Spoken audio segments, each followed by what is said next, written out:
Alright. Alright. So you need a new laptop, but buying a laptop is, well, budget laptop. Gaming laptops. OLED laptop. Get a MacBook. Yeah, it's confusing, but there are two things you and I want when buying a laptop. A, best performance because obviously, and B, best display. And we found a perfect laptop for this. OLED display, latest Ryzen 7 CPU, Type-C charging and all of that for a price of 60,000. But there are a lot of hidden things with this laptop that you need to know. So we use this laptop for about a month and things are very interesting. Stick around till the end of the video. This is a good one. Now, before we begin, I must say laptops are very confusing. In fact, this laptop is not even mentioned on Asus official website. And you have 15 to 20 variants of this particular VivoBook series and you can easily buy the wrong one. We'll talk about all of this, but if there is one thing that is not confusing at all, is that we all need security when you are on the internet. And that is where Surfshark, the sponsor of the video, comes in. And fair thing, we have been using Surfshark personally before they even approached us for this video. Now you're obviously being tracked anywhere that you browse or watch on the internet. So getting a paid VPN makes sense, and importantly, Surfshark VPN for two reasons. Number one, Surfshark VPN works on all websites seamlessly with good privacy, and you can even unlock content from other parts of the world that are not available in India. Here's a good video for that. Number two, Surfshark VPN not only starts as low as 180 rupees per month, but you get unlimited device access, so you can share it with your friends and family. Now, Surfshark partnered with us, and for Team TW, enter promo code TechWiser for an extra 3 months free at surfshark.deal/TechWiser. Also, there's a 30 days money back guarantee, so there's no harm in trying. Alright, so with that out of the way, if this is your first time buying a laptop, here's what you generally get inside the box. The laptop, some paperwork, plus you get a 65-watt Asus proprietary barrel pin charger. Now, to keep things easy and simple for you guys, I'll be mentioning the pros and cons,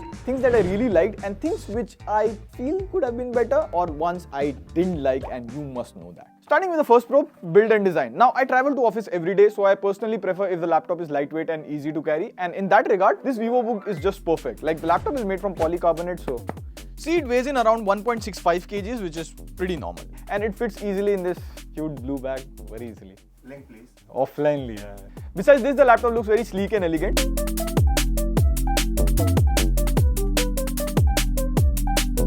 You get this Asus branding on the top.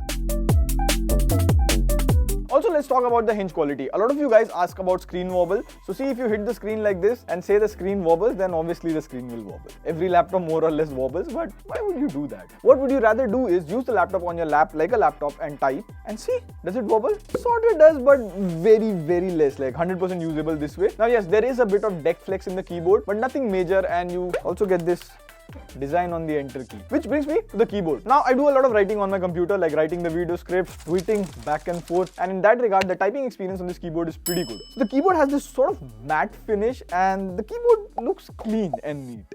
Another thing that I really liked with this laptop is the performance. So this has a Ryzen 7 7730U chip. Now this CPU naming scheme is very confusing. So listen very carefully, I'll make this easy. You might think you are buying the latest and greatest, but that may not be the case. Like even we get confused at times. So to simplify, see this chart over here. So ours is a Ryzen 7730U. First digit indicates the generation, 7 means 7th generation, that is the latest. Second digit means Ryzen 3, 5 and 7, 9, so on. 7 in our number indicates this is Ryzen 7. But the most important thing to note while buying AMD laptop is the third digit. From 7th generation, that indicates the architecture. 3 means Zen 3. So you might think this is the 7th gen and it is the latest architecture, but it is 3. And it is based on Zen 3 architecture, which is not the latest. Zen 4 is the latest.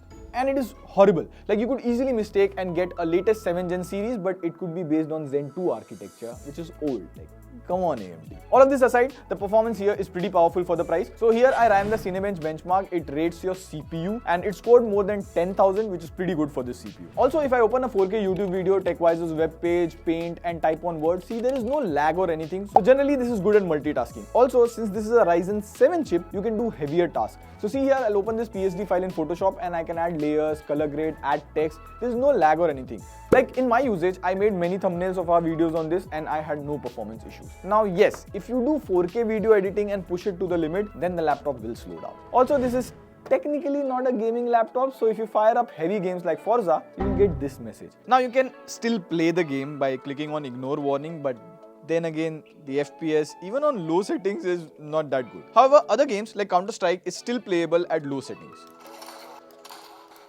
Oh shit! So at low settings you get about playable like an average of 60-63 FPS. The third pro with the laptop is the ports. On the left you have one USB 2.0 port. In my usage I used it to charge my TWS. These over here are vents for letting out air. On the right you have Asus proprietary charging port, HDMI, two USB 3.2 Type A port, 3.5mm headphone jack, and you also get a USB Type C port here. Now this here is a USB 3.2 Type C port which supports power delivery, and this comes in handy to me. Let me explain with a personal example. So many days I would forget the charger at home, but now I can simply connect any Type C charger that supports PD and it charges the laptop. And since we are on the subject of charging, the fourth pro here would be the battery life. Now you get a 42 watt-hour battery. In my daily usage, I would usually charge it full in the morning, and in normal use like watching videos, typing, brightness at about 60% or so, the battery would easily last 7 hours, which is pretty nice for a Windows laptop. Plus you also get a 65 watt charger, so if you use this, it would charge back to 100% in less than an hour. Now the laptop does support Type C charging, so if you want to charge it with a Type C charger, you will have to get a separate 65 watt charger. So from battery side of things, I would say it is pretty good, no complaints there. Apart from that, the standard things like the trackpad is pretty big and adequate in size, you get a backlit keyboard, fingerprint scanner, etc. All of the good stuff.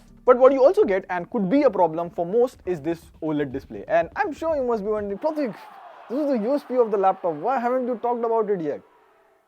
I don't think you guys talk like that, but on a serious note, I have kinda mixed feelings about OLED laptop. Let's talk about the positive first. Like, this is a 15.6 inch 1080p 60Hz OLED display, and this is a beautiful display. Like, I watched Tiger 3 on this laptop and the picture quality here was top notch, looks very vibrant and sharp. Also, since this is an OLED display, there can be a burn-in in the long run. Like this start icon, it stays here all the time. However, Asus has implemented something called pixel shift. Let me see if I can demonstrate it. So if I put a folder up over here, you'll see automatically after some time, it shifts a little. So this slightly moving the icon from time to time, this would help prevent burn-in. Also, this has a peak brightness of 600 nits, which for a laptop is actually good. So if you're watching HDR stuff, you're going to have a good time. That being said, have a look at this. See, I'll open YouTube videos side by side with another laptop and see the YouTube icon on the VivoBook is more red. I don't know how much it is showing on camera, but the colors are very boosted. It does not look natural, which brings me to the flip side with this display. While the display is very good for watching movies and videos, it is not entirely color accurate. So if you're working with colors, say if you're using Photoshop or something, then this display will not represent proper colors. And then you'll have to go into My Asus app, go to audio and visual, and then change the color gamut to display P3, which is much more better and wider, and then change the display mode to normal.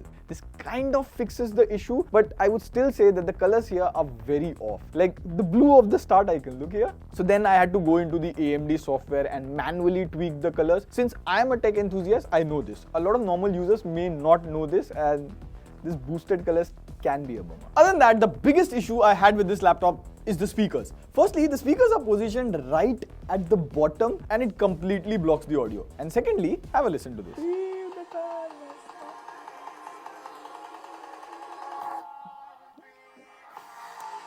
The audio is not that loud and there is no bass at all. So if you're sitting in a bigger room, you will have to use headphones all the time. And another thing that I think could have been improved is the webcam. Like, you do get a physical shutter here, so good for privacy, but the quality is just gets the job done territory. Plus, it is a 720p webcam. Like in 2023, 2024, usually you get a 1080p webcam now. Also, there is no upgradability option. Like if you see here, when you open the laptop, you get only one RAM slot, and this itself is a 16GB RAM. So technically you can upgrade the RAM, but it would be nice if there was an extra RAM slot. Also, there is one SSD slot. So again, it is expandable, not upgradable. So while buying the laptop itself, you'll have to decide what storage you want and what RAM variant you want. Which brings me to the confusing part about buying this laptop. On Amazon, it is still unavailable.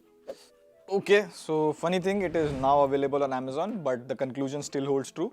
Back to the video. So if you're looking to buy a laptop for student purpose, doing PPT, document work, watching movies, then you can strongly consider this. The Ryzen 7 variant is around 60,000, and there is also a Ryzen 5 variant. So if you have low performance need, that would cost lower at around 50,000. So that is strongly recommended. Let us know how you like this video and comment below which laptop we should cover next. I'm excited to check out the Intel Ultra series or the Intel 14 Gen. And this is Pratik signing off. I'll see you in the next one.